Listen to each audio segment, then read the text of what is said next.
صلی اللہ علیہ وسلم نے ارشاد فرمایا من صام رمضان ایمانا واحتسابا غفر له ما تقدم ذنبه، کہ جس شخص نے رمضان کے روزے ایمان کے ساتھ یعنی اللہ پر ایمان اور یقین رکھتے ہوئے رکھے، اور احتساب کے ساتھ یعنی جو روزے وہ رکھ رہا ہے اس پر وہ اجر و ثواب کی امید بھی رکھے، ایمان اور احتساب کے ساتھ جس نے رمضان کے روزے رکھے غفر له ما تقدم من ذنبه، اس کے سارے پچھلے گناہ معاف کر دیے جائیں گے۔ ومن قام رمضان ایمانا واحتسابا غفر له ما تقدم من ذنبه، اور جو شخص رمضان کی راتوں میں رمضان میں قیام کرے، اللہ کے سامنے کھڑا ہو، نوافل پڑھے، تراویح پڑھے، تہجد پڑھے، ایمان کے ساتھ اور احتساب کے ساتھ، اللہ پر یقین ایمان رکھتے ہوئے اور اپنے عمل پر اجر و ثواب کی امید رکھتے ہوئے، تو اس کے پچھلے پورے گناہ معاف کر دیے جائیں گے۔ ومن قام لیلۃ القدر ایمانا واحتسابا غفر له ما تقدم من ذنبه، اور اسی طرح جو لیلۃ القدر میں اللہ کے سامنے کھڑا ہو، قیام کرے، نوافل پڑھے، تراویح پڑھے، تہجد پڑھے، ایمان کے ساتھ اور احتساب کے ساتھ، اس کے پچھلے سارے گناہ معاف کر دیے جائیں گے۔ مدد کس سے چاہیں گے؟ صرف اللہ رب سے۔ سوال کس سے کریں گے؟ اللہ رب العالمین سے۔ رزق دینے والا اللہ ہے، روزی دینے والا اللہ ہے، اولاد دینے والا اللہ ہے، نعمتوں کو دینے والا بھی اللہ ہے، نعمتوں کو واپس لینے والا بھی اللہ ہے۔ تو سوال کس سے ہوگا؟ صرف اللہ رب العالمین۔ تو سوال بھی اللہ سے ہوگا اور عبادت بھی اللہ کی ہوگی، صرف اللہ کی۔ اور عبادت کی جو خاص علامتیں ہوتی ہیں، مثلا رکوع کرنا، مثلا سجدہ کرنا، یہ ساری عبادت کے سائنز ہیں، عبادت کی علامتیں ہیں۔ تو عبادت کی علامتیں بھی اللہ کے ساتھ خاص ہیں۔ اگر کوئی آپ دیوار کے سامنے سجدہ کریں، یعنی دیوار کو سجدہ کرے، کسی درخت کو سجدہ کرے، درخت کے سامنے رکوع کریں، کسی انسان کے سامنے آپ رکوع کریں، سجدہ کریں، تو یہ بالکل جائز نہیں ہے، کیونکہ رکوع کرنا، سجدہ کرنا عبادت کی علامت ہے، اور عبادت کی تمام علامتیں اللہ کے ساتھ خاص۔ تو رکوع، سجدہ، نماز، روزہ، ذکر اور ساری چیزیں صرف اللہ کے لیے۔ وَإِيَّاكَ نَسْتَعِينُ، اور ہم مدد بھی آپ سے، سوال مدد اللہ سے مانگ، براہ راست اللہ سے مانگنا، ہمیں چھوٹی چیزوں کو بھی اللہ سے مانگ۔ آپ اللہ سے بات کیجئے، جس طرح آپ بات کرتے ہیں، اپنے آپ سے بھی بعض لوگ بات کرتے ہیں، تو اپنے آپ سے بات کرنے کے بجائے اللہ سے بات، یہ آپ ذہن میں رکھیے، اللہ موجود ہے، اللہ دیکھ رہا ہے، اللہ مجھ سے قریب ہے۔ اللہ نے فرمایا وَإِذَا سَأَلَكَ عِبَادِي عَنِّي فَإِنِّي قَرِيب، دوسرے پارے کی آیت ہے، اس کی تشریح انشاءاللہ کل کروں گا، میں ایک نقطہ بتاؤں گا اللہ نے چاہا تو، کہ جب میرے بندے آپ سے میرے بارے میں پوچھیں تو آپ بتا دیں کہ ہم ان سے قریب ہیں۔ تو اللہ ہم سے کہہ رہے ہیں کہ ہم تم سے قریب ہیں، تو پھر ہمیں دور جانے کی ضرورت نہیں ہے نا۔ ہم جب اللہ قریب ہے تو اللہ سے بات کریں۔ سارے انسان دور ہیں، ساری مخلوقات دھوکہ دیتی ہیں، ساری مخلوقات ایسی ہیں آپ کا ساتھ چھوڑ دینے والی، لیکن اللہ کی ذات ایک ایسی واحد ذات ہے جو ہر وقت آپ کا ساتھ دے۔ اللہ کی ذات ایک ایسی ذات ہے جو آپ کو ایمان کی طرف بلا، جنت کی طرف بلا رہی، دنیا اور دنیا داری تو دوزخ کی طرف بلاتی۔ تو ہمیں اللہ کی طرف جانا ہے، اللہ سے مانگنا ہے، تو دعا بھی اللہ سے، سوال بھی اللہ سے۔ اس کے علاوہ صراط الذین انعمت علیہم، اس میں ان لوگوں کا ذکر ہے کہ جن کے ساتھ ہمیں شریک ہو، ہمیں کن لوگوں کو فالو کرنا ہے اور کنہیں فالو نہیں کرنا ہے، سورہ فاتحہ میں ہی بتا دیا گیا، خلاصہ بریفلی، تفصیل تو پورا قرآن میں فالو کرنا ہے ہمیں صراط ان لوگوں کا راستہ فالو کرنا ہے جن پر اللہ نے انعام کیا۔ اب وہ کون سے لوگ ہیں؟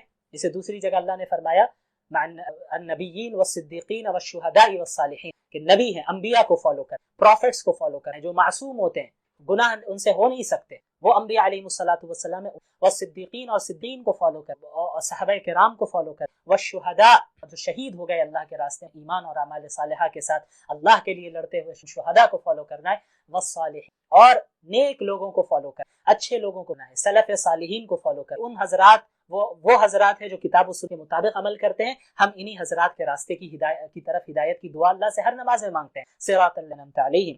اور کن لوگوں کے ساتھ نہیں ہونا ہے؟ غیر المغضوب علیہم الضالین، ان لوگوں کا راستہ نہ دکھائیے یا اللہ، ہمیں ان لوگوں کو فالو نہیں کرنا ہے جو مغضوب ہے، مغضوب علیہم۔ مغضوب علیہم کا کیا مطلب ہوتا ہے؟ جن پر اللہ کا غضب نازل ہو، جن پر اللہ کا غصہ نازل ہوا۔ یہ کون لوگ ہیں؟ مفسرین نے بتایا کہ یہود ہیں۔ تو یہود کیسے ہو گئے مغضوب علیہم؟ ان کے پاس علم موجود تھا، تورات کا علم تھا، تورات میں مذکور تھا کہ محمد رسول اللہ صلی اللہ علیہ وسلم آخری نبی آئیں گے، لیکن انہوں نے ریجیکٹ کر دیا، علم ہونے کے بعد بھی عمل نہیں کیا۔ تو جو لوگ علم ہونے کے باوجود اللہ کی نافرمانی کرتے ہیں، عمل نہیں کرتے، مغضوب علیہم، ان پر اللہ کا غضب نازل ہو۔ تو ہم سب پناہ چاہتے ہیں ایسے افراد میں ہم داخل نہ ہو، اور ولضالین، اور نہ ہی ہم ضالین میں ہونا چاہتے۔ ضالین کون ہے؟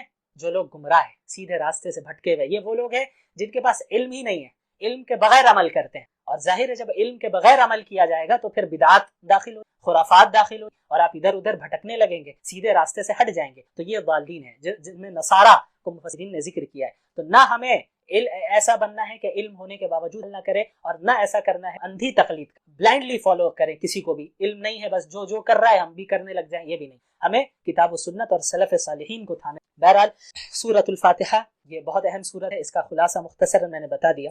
اس کے بعد سورۃ الفاتحہ کے بعد جو ابتدا ہوتی ہے اسے سورۃ البقرہ کہتے ہیں۔ اب بقرہ کا مطلب کیا ہوا؟ ہم نے سب سنا ہے سورۃ البقرہ، سورۃ البقرہ، بقرہ کا مطلب کیا ہوتا ہے؟ دیکھیں بقرہ گائے کو کہتے ہیں، بقرہ گائے کو کہتے ہیں۔ تو اس سورت کو گائے کی سورت کیوں کہا جاتا ہے، گائے والی سورت کیوں کہا جاتا ہے؟ کیونکہ بنی اسرائیل کا ایک خاص واقعہ ذکر، جس واقعے کا گائے سے تعلق، بقرہ سے تعلق، تو اس مناسبت سے اس سورت کو سورۃ البقرہ کہا جاتا ہے۔ وہ واقعہ کیا ہے اسی بارے میں ہے، وہ یہ ہے کہ حضرت موسیٰ علیہ السلام کے دور میں بنی اسرائیل میں ایک شخص کا قتل کر دیا، یعنی ایک شخص کو قتل کر دیا، اور کس نے قتل کیا، قاتل کون ہوتا ہے یہ معلوم نہیں۔ تو بنی اسرائیل کے لوگ آتے ہیں اللہ کے نبی حضرت موسیٰ علیہ السلام کے پاس، اور آ کر عرض کرتے ہیں موسیٰ علیہ السلام ہمیں اس کے قاتل کا پتہ ہی نہیں چل رہا ہے کہ کس نے اسے قتل کر دیا ہے، آپ اللہ رب العالمین سے دعا کریں کہ ہمیں قاتل کا پتہ بتا دیں۔ تو حضرت موسیٰ علیہ السلام دعا کرتے ہیں، دعا کرنے کے اللہ رب العالمین سے حکم ہوتا ہے کہ ان سے کہو کہ ایک گائے کو ذبح کرے، اور پھر ذبح کرنے کے بعد اسی گائے کے ایک حصے سے اس مقتول مر چکا ہے جس کا قتل کیا گیا ہے اس کے باڈی میں ٹچ کریں، تو اس سے ہوگا یہ کہ وہ انسان دوبارہ زندہ ہوگا اور یہ بتا دے گا کہ قاتل کون ہے، مجھے کس نے اور بتا کر پھر۔ تو یہ ایک معجزہ تھا جسے حضرت موسیٰ علیہ السلام کے ذریعے صادر کروانا تھا اللہ رب۔ تو ایسا ہی ہوا، پھر پوری تفصیلات ہے، چونکہ یہ مجھے خلاصہ بیان کرنا ہے تو میں زیادہ ڈیٹیل میں نہیں جاؤں گا، بڑے آسانی سے ایسا نہیں ہوا انہوں نے ذبح کیا، اسرائیل کی عادت ہے، وہ عادت کیا تھی میں ابھی بتاتا ہوں آپ کو۔ تو ہوا یہ کہ ذبح کیا ان لوگوں نے آخر، اور پھر اس گائے کے ایک حصے سے اس مقتول کو ٹچ کیا اور وہ مقتول زندہ ہوا اور قاتل کا پتہ۔ تو یہ کرانے کا ایک یہ جو معجزہ تھا اس کا ایک خاص مقصد بھی تھا۔ ایک مقصد تو بہت بڑا یہ تھا کہ بہت سے لوگ بنی اسرائیل میں ایسے جو بعد الموت کے قائل نہیں، یعنی موت کے بعد ہم دوبارہ زندہ ہوں گے آخرت کے لیے، اس کا عقیدہ نہیں تھا۔ تو اللہ رب العالمین نے اس معجزے کے ذریعے انہیں دکھایا کہ دیکھو جس طرح اس گائے کو تم نے ذبح کر دیا، یہ گائے مر چکی لیکن اس کے بعد اللہ نے اسے دوبارہ زندہ کیا، تو اسی طرح تم کو بھی زندہ کر دینا یہ کوئی بڑی بات نہیں ہے۔ اللہ رب العالمین اللہ بڑی آسانی سے ایسا کر سکتا ہے۔ اس کے علاوہ بنی بہت ایسی اللہ کی ناشکری کیا کرتی، ہر جگہ اللہ رب العالمین، اور اس پارے میں تقریباً پہلے پارے میں بنی اسرائیل کا ہی ذکر ہے۔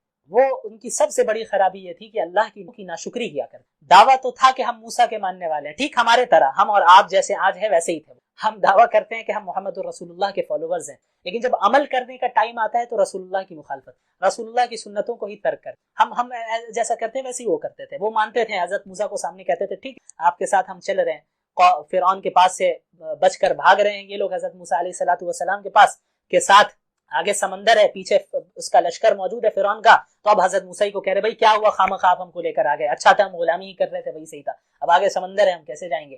تو جب اپنا مطلب انہیں نظر آتا تو حضرت موسیٰ کی اتباع کرتے، لیکن جہاں اب تھوڑی فراخی آ جاتی اور دیکھتے ہیں کہ مسئلہ نہیں ہے تو حضرت موسیٰ کی نافرمانی کرنے لگے۔ اللہ تعالیٰ نے ان پر کتنی نعمتیں کی، فرعون سے بچایا، سمندر کو پھاڑ کر بیچ سے راستہ نکالا، آسمان سے من اور سلوہ نازل کیا، طرح طرح کی چیزیں نعمتیں ان کو دی، لیکن بار بار گمراہی میں جاتے ہیں، اپنی مرضی سے جاتے ہیں۔ یہی ہوا کہ جب حضرت موسیٰ علیہ السلام حضرت فرعون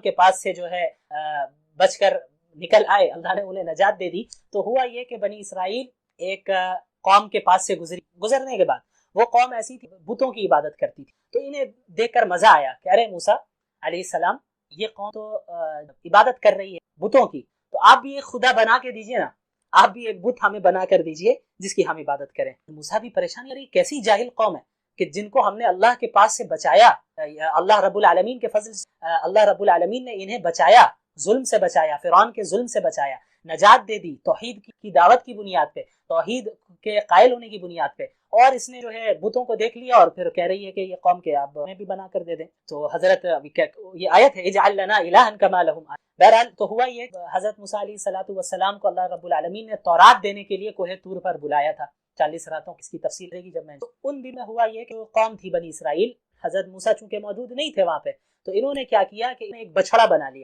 یعنی ایک بچڑے کو معبود بنا لیا، اپنا ایک پتلا تھا بچڑے کا، اس کی عبادت کرنے لگے۔ تو ان کے اندر گائے کی عظمت، تقدس کہیں نہ کہیں ان کے دل میں چھپی، تو اللہ رب العالمین نے کہ قاتل کو پتہ لگوانے کے لیے گائے کو ذبح کرنے کا حکم جو دیا، اس میں جہاں بہت ساری حکمتیں تھیں، انہیں یہ بھی کہ جس کی عظمت تقدس جس کا ان کے اندر بیٹھ چکا ہے، جنہیں وہ خدا سے ملاتے ہیں، تو انہیں احساس ہو کہ جب وہ ذبح کر رہے ہیں تو یہ خدا، یہ چیز خدا یا یہ جانور خدا نہیں ہو سکتا، اللہ رب العالمین ہی ایک واحد ذات ہے، واحد خدا ہے۔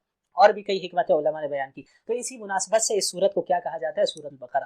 اچھا، ابتدا ہوتی ہے اس سورت کی الف لام میم سے۔ الف لام میم حروف مقطعات میں، حروف مقطعات کسے کہتے ہیں؟ آپ نے قرآن کی بہت سی سورتوں میں دیکھا ہوگا الف لام میم، الف لام را، ح قاف، کاف ہا یا عین صاد، یہ سارے آپ نے پڑھے ہوں گے حروف کو۔ تو ان حروف کو حروف مقطعات کہتے ہیں۔ مقطعات کا مطلب کیا ہوتا ہے؟ جو الگ الگ ہو، الگ الگ۔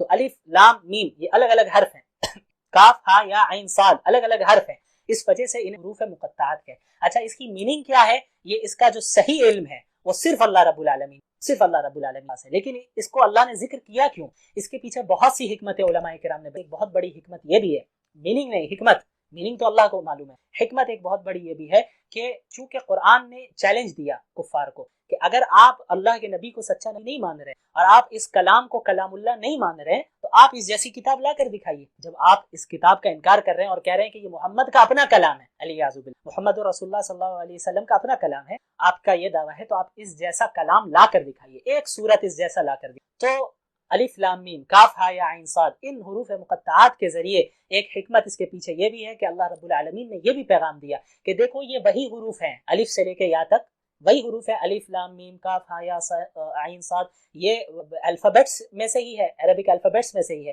یہ وہی حروف ہیں جن کو استعمال کر کے تم بھی بات کرتے ہو، جن کو استعمال کر کے تم بھی اپنا کلام بناتے ہو۔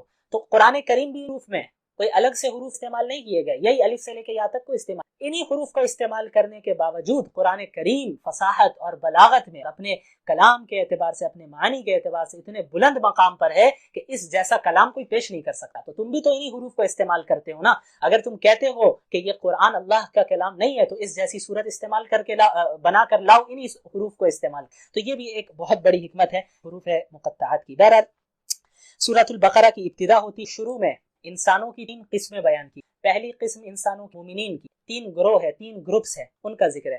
پہلا گروہ ہے مومنین کا، پہلا گروہ ہے مومنین کا، اور دوسرا گروہ ہے کافرین کا، اور تیسرا گروہ ہے، تو پہلے مومنین کا ذکر ہوتا ہے، پھر کفار کا ذکر ہوتا ہے، پھر مومنین کی خاص صفات کو گنایا اللہ نے۔ الذین بالغیب، مومنین وہ ہیں متقین جو غیب پر ایمان۔ غیب پر ایمان لانے کا کیا مطلب؟ غیب کسے کہتے ہیں؟ غیب ہر اس چیز کو کہتے ہیں جو آپ اپنے سینس آرگنز کے ذریعے اور اپنی عقل، محض عقل کے ذریعے کا نالج حاصل نہیں کر سکتے، مثلا آخرت، مثلا جنت، مثلا جہنم، یہ ساری ایسی چیز، یا زندگی کے بعد، موت کے بعد دوبارہ زندگی، یہ ساری ایسی چیزیں جو غیب ہیں، غیب کی جنہیں ہم اپنے سینس آرگنز کے ذریعے چھو سکتے، دیکھ سکتے کہ بھئی یہاں جنت دکھ رہی ہو۔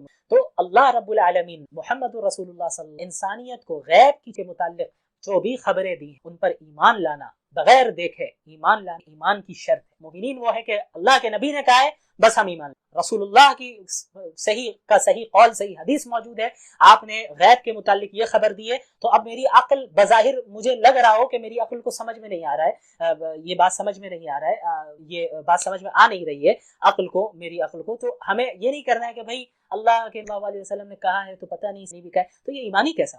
یعنی ایمان تو یہ تھا کہ آپ نے محمد رسول اللہ صلی اللہ علیہ وسلم کو سچا نبی تسلیم کیا، تو رسول اللہ صلی اللہ علیہ وسلم سچا نبی کر لیا ہے، تو ہر چیز پر ایمان لانا ہے۔ اس کے علاوہ نماز قائم کرتے ہیں، نماز قائم کرتے ہیں، نماز ادا کرنے نہیں کہا بلکہ کہا نماز قائم کرتے ہیں۔ قائم کرنے کا مطلب کیا ہوتا ہے کہ نماز کو تمام آداب، فرائض، واجبات، سنن و مستحبات، خشوع خضوع، تمام چیزوں کا لحاظ رکھ کر جب نماز ادا کی جائے تو اس کو اقامت الصلاۃ کہتے ہیں۔ وہ ہیں جو نماز کو قائم کرتے ہیں۔ تیسری چیز زکوٰۃ ادا کرتے ہیں، اپنے مال سے خرچ کرتے ہیں اللہ کے راستے میں، غریبوں پہ خرچ کرتے ہیں۔ تو یہ وہ اوصاف ہیں جن پر جو ہے ایک مومن کو کیا ہے متصف ہونا چاہیے، اور کسی کتابوں پر بھی ایمان لاتے ہیں، قرآن پر بھی ایمان لاتے ہیں، اور آخرت پر بھی ایمان رکھتے ہیں۔ اس کے بعد کفار کا ذکر ہوتا ہے کہ بھائی جو کفار ہیں وہ تو ہٹ درمی میں انکار کر رہے ہیں، وہ تو مان ہی نہیں رہے، تو پھر اللہ رب العالمین نے اللہ کے نبی کو بتا دیا صلی اللہ علیہ وسلم کہ آپ ان کی کوشش کر رہے ہیں۔ صلی اللہ علیہ وسلم پریشان ہوتے تھے کہ کفار بھی ایمان لے آئے، وہ بھی بچ جائیں، وہ بھی جنت میں جائیں، وہ جہنم کی آگ سے بچ جائے، آپ کو فکر تھی، آپ بہت پریشان ہو، تو اللہ نے فرمایا سواء انذرتہم ام لم تنذرہم لا یؤمنون، کہ یہ ان کے لیے برابر ہے، آپ ان کو اللہ کے عذاب سے ڈرائیں یا نہ ڈرائیں، وہ ایمان نہیں لانے والے، وہ ایمان نہیں لانے والے۔ ان کے بد اعمالیوں کے نتیجے میں، ان کے غلط عقائد اور غلط کردار اور غلط حرکتوں کے نتیجے میں ان کو دنیاوی سزا ہی یہ ملی ہے کہ ان کے دلوں پر، ان کے کانوں پر مہر لگ چکی اور آنکھوں پر پردہ پڑ چکا ہے، تو حق کو وہ قبول نہیں کر سکتے۔ اپنی آنکھوں سے دیکھ تو رہا ہے، حق بات سن تو رہے ہیں، لیکن حق کو وہ قبول نہیں کریں گے، تو یہ کفار کا ہے، تو ان کے لیے اللہ نے عذاب کا وعدہ کیا ہے۔ اس کے بعد پھر منافقین کا ذکر ہوتا ہے اور کثرت سے ان کے برے اوصاف کو، ان کی صفات کو بیان کیا جاتا ہے۔ منافق کسے کہتے ہیں؟ منافق وہ شخص ہوتا ہے جو اپنے دل میں کفر کو چھپا رہا ہو، اندر سے ہے کافر، اندر سے اللہ اور اس کے رسول پر ایمان نہیں رکھتا، اندر سے مسلمان نہیں ہے، لیکن مسلمانوں کے سامنے وہ مسلمان بنتا ہے کہ بھائی ہم بھی مسلمان، بھی اللہ کو مانتے ہیں، اللہ کے رسول مانتے ہیں، سازش کرنے کی تاکہ سازش کرے اور مسلمانوں میں اپنا بنے اور پھر کفار کے سامنے پیچھے جا کر سازش کرے۔ تو ان کے برے اعمال کا اور ان کے بری حرکتوں اور بری صفات کا ذکر کیا گیا۔ دھوکہ دیتے ہیں، جھوٹ بولتے ہیں، زمین میں فساد پھیلاتے ہیں، قلبی دلی بیماریوں میں مبتلا ہے، حسد، کینہ، تکبر، اللہ کے احکامات اور دین کا مذاق اڑاتے ہیں۔ کتنے آج بھی لوگ ہیں اللہ کے رسول کا علیاذ باللہ مذاق اڑاتے، مسلمانوں کا مذاق اڑاتے ہیں، ارے مسلمان سارے بیکورڈ ہیں اور مسلمان یہ ہے تو وہ ہے۔ ہمیں گھبرانے کی ضرورت نہیں ہے، مایوس نہیں ہونا ہے، ہمیں اس دنیا میں صبر کرنا ہے، آخرت ہمارے لیے۔ وَسَيَعْلَمُ الْكُفَّارُ لِمَنْ عُقْبَى الدَّارِ، کفار ان قریب جان جائیں گے کہ آخرت کا اچھا انجام کن کا ہے۔ دنیا میں تو مذاق اڑاتے آئے مسلمانوں کا، لیکن اب جب موت آئے گی تو سمجھ میں آ جائے گا کہ مومنین حق پر تھے اور ان کو اچھا انجام ان کا ہونے والا ہے یا ان کفار کا ہونے والا ہے۔ بہرحال مذاق اڑایا کرتے ہیں، تمسخر کرتے ہیں اور اللہ کے احکامات کو بھی اس کی تردید کرتے ہیں۔ اس کے بعد اس صورت میں، اس پارے میں حضرت آدم علیہ السلام کی تخلیق کا ذکر ہے۔ اب مختصر سا میں ذکر کروں گا، جس کو ختم کرنا ہے۔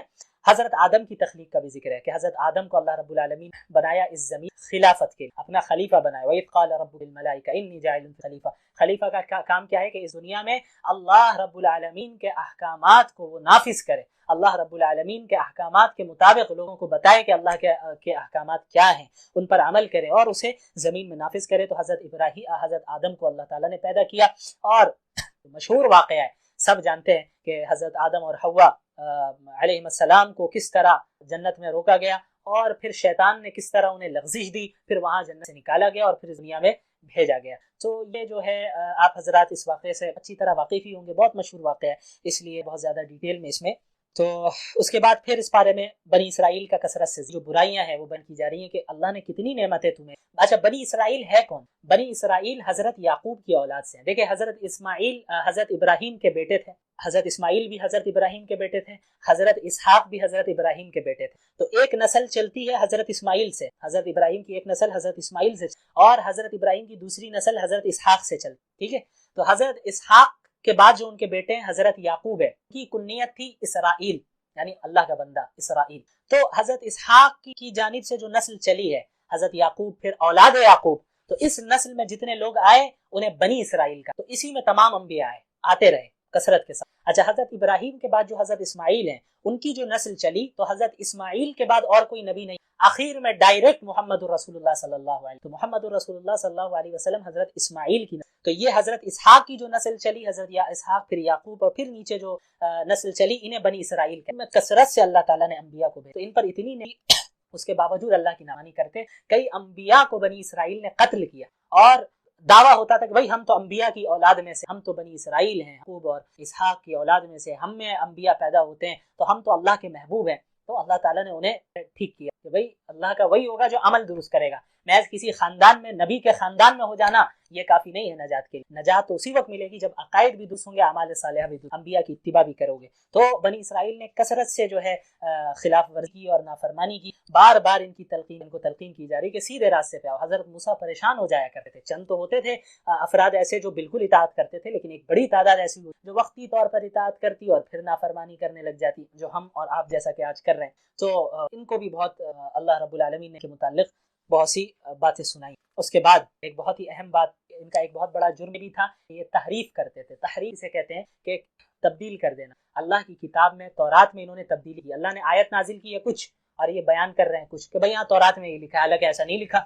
تو قرآن کو بھی بعض لوگوں نے بدلنے کی کی تو تحریف کرنے کی کوشش کی، لیکن قرآن الحمدللہ چونکہ اللہ نے اس کی حفاظت کا وعدہ لے رکھا ہے آج تک محفوظ ہے۔ پچھلی کتابوں کی حفاظت کا وعدہ اللہ نے نہیں لے رکھا تھا تو اس کو گئی تبدیلی ہو گئی۔ تو تحریف کی بھی دو شکلیں ہوتی تھی، ایک یہ کہ آیت تو ایک ہی ہے، تورات میں ایک ورس ایک آیت نازل ہوئی، اس کی آیت وہی ہے، الفاظ میں کوئی چینجنگ نہیں، لیکن جس مطلب میں نازل ہوئی اس کے علاوہ اپنے طرف سے مطلب بناتے، نہیں اس کا یہ نہیں، اس کا یہ مطلب ہے، تو یہ بھی تحریف۔ اور دوسری یہ ہے کہ وہ الفاظ کو بھی بدل دیا۔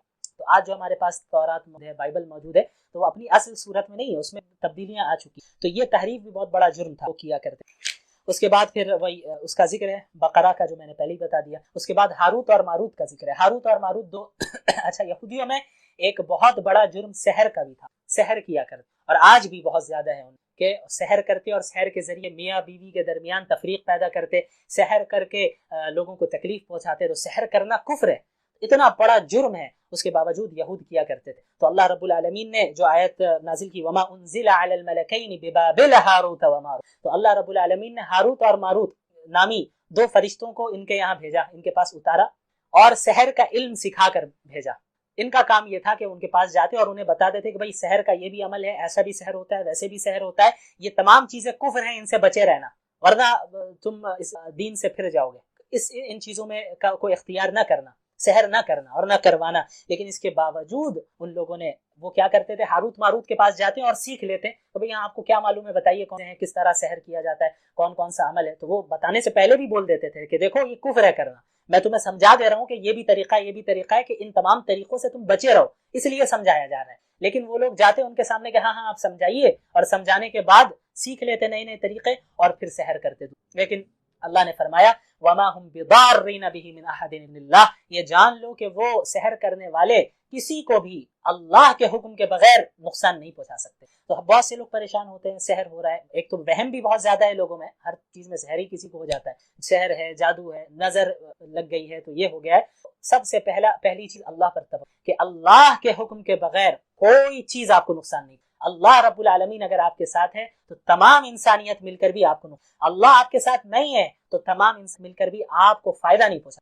تو اللہ رب العالمین سے استعانت۔ دوسری چیز سورۃ البقرہ جو جس کے متعلق ابھی ہم لوگ بات کر رہے ہیں، خصوصاً آج صرف پہلے پارے کا خلاصہ ہوگا، تو سورۃ البقرہ کے متعلق بھی اللہ تعالیٰ نے فرمایا کہ اسے پڑھا کرو، فإن أخذها بركة وتركها حسرة ولا تستطيعها السحرة البطلة، کہ یہ ایک ایسی صورت ہے جس کو کثرت سے پڑھو، عمل کرو، کیونکہ اس کو پڑھنا، اس کو لینا، اس صورت کو اپنے یعنی عادی بن جانا اس صورت کو پڑھنے کا، یہ ایسا ہوگا کہ یہ برکت کی چیز، آپ ہر چیز سے محفوظ رہیں گے۔ وترکها حسرة، اور جو شخص اس صورت کو نہیں پڑھتا ہے، سورہ بقرہ کو، بیچارہ حسرت و ندامت میں مبتلا ہو جائے گا، اس کے لیے خسارہ ہے، نقصان ہے، وہ فائدہ چھوڑ دے رہا ہے۔